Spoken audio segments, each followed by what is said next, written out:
I was asked shortly after I was appointed if I would meet with a group of Aboriginal law students. They came from Kitsarak Law School, the first ever Aboriginal law school in Canada, in Nunavut in the north. And I said I would be delighted to meet with them. And we met, and the encounter went as follows. And I'm abbreviating from a longer discussion. I said, Professor Cotler, we're not just law students. We're Aboriginal law students. We come with a past, with a history, with a heritage, with a language, with a culture, with an identity, with our own spirituality, with our own indigenous legal system. And we've been dispossessed from all that.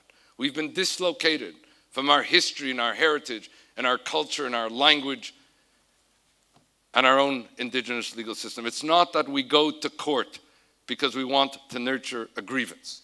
We go to court to reconnect to who we are. We go to court to reaffirm our identity. We go to court to give expression to our own indigenous legal system. But tragically, in whatever we do, we are accompanied by a great deal of pain, because we believe that the Canadian people and the Canadian government do not understand who we are, do not understand where we've come from, do not understand what we aspire to be, in a word, do not understand or are hearing our voices. And I told them I would share with them a paradigm which comes out of my tradition but could come out of other traditions as well, and as I say, connects to the voices of victims that we're now going to hear and the need for moral leadership. And I said it's where a group of students come to their rabbi and they say, Rabbi, we love you. And the rabbi says, do you know what hurts me? You can substitute here if you will, imam, priest, whatever. The rabbi says, do you know what hurts me? And the students say, Rabbi, why do you ask if we know what hurts you, if we tell you we love you? And the rabbi says, because if you don't know what hurts me, you can't tell me you love me. That, in my view, is a paradigm or model for human relationships. It's also a model as to how a government should relate to voices of victims, how a government should relate to the disadvantaged amongst them, domestically and internationally. And that's why I was pleased that when I was minister, we introduced a number of initiatives. And I'm going to do this just by way of contrast and move to the close. One, the first piece of legislation we introduced, and did so symbolically as well as substantively, was legislation called the Protection of Children and Other Vulnerable People. I have to tell you that it was very much influenced by my daughter. I quote her whenever I have a chance. Something she said to me when she was 16 years of age. She is now 29.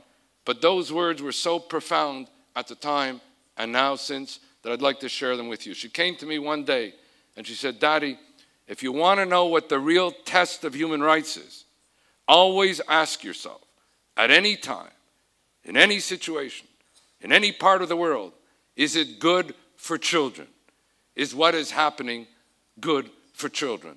That's the real test of human rights, Daddy. And that's why those of us who knew that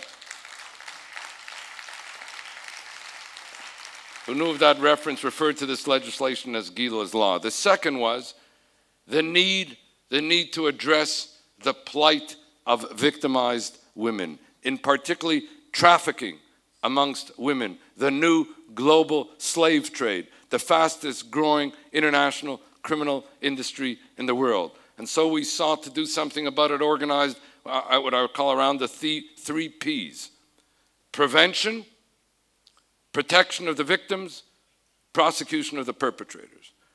The third initiative, and this was not without controversy, is we became the fourth state in the international community to enact legislation to give equal access to civil marriage to gays and lesbians. And it was done under the rubric of equality before the law, that there should not be here too any discrimination against a particular group, particularly in our Constitution, that genre of discrimination was a prohibited form of discrimination. And the fourth initiative was a national justice initiative against racism and hate for all the reasons I mentioned. But I also want to say that our government failed in two respects. We failed with respect to combating the genocide by attrition in Darfur. Yes, we increased humanitarian assistance. Yes, we were one of the main donors, etc. But we did not take the necessary steps, just as the international community did not take the necessary moral and political and diplomatic leadership necessary to put an end to the genocide in Darfur. That remains a failure of the international community. The second has to do with the genocide in Rwanda.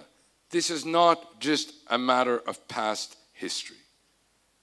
The victims in Rwanda are suffering to the present day. The international community, which remained silent, the United Nations, the United Kingdom, France, the United States, I can go on, documentary evidence is there, owe a responsibility to Rwanda today to indemnify them for that kind of victimization that was suffered with respect to a genocide which was preventable and which was made possible by the silence and inaction of the international community. And so we failed there too with respect to Rwanda. And I just want to close at this point by saying that in the end of the day, we will be judged, as Martin Luther King put it. He said, what concerns me is not so much the actions of my enemies, though clearly that would be of concern, but the silence of my friends. And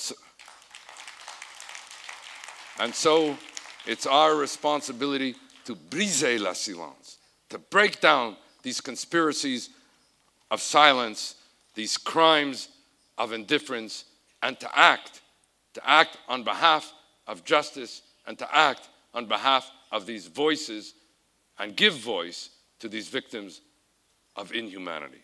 Thank you.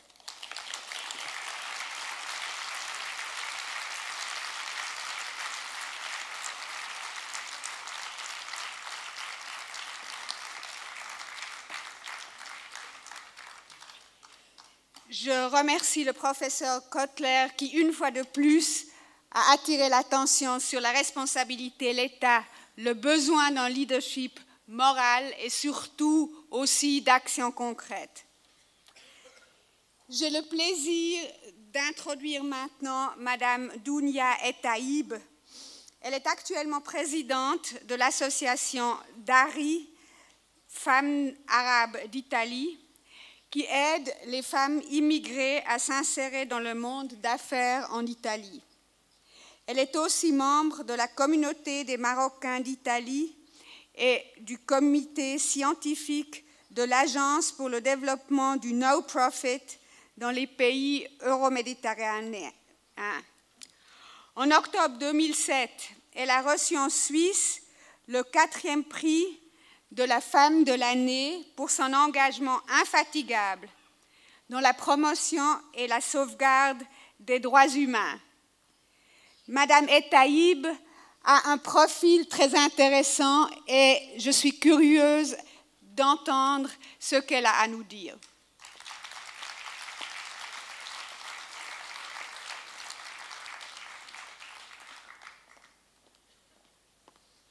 Bonjour, merci. Je voudrais remercier d'abord de cette invitation. Je suis très honorée d'être ici et je remercie beaucoup Unwatch de cette occasion. Je m'excuse pour mon français, mais c'est la deuxième fois dans ma vie que j'ai tenu un discours en français et j'espère que vous voulez pardonner mes erreurs. Je suis italienne d'origine marocaine et je suis musulmane, mais toujours je voudrais savoir pourquoi les musulmans n'acceptent pas les commandements de Dieu. Dans le Coran, Dieu a écrit que les filles d'Israël sont mon peuple et je ne sais pas parce que les musulmans n'acceptent pas ce commandement.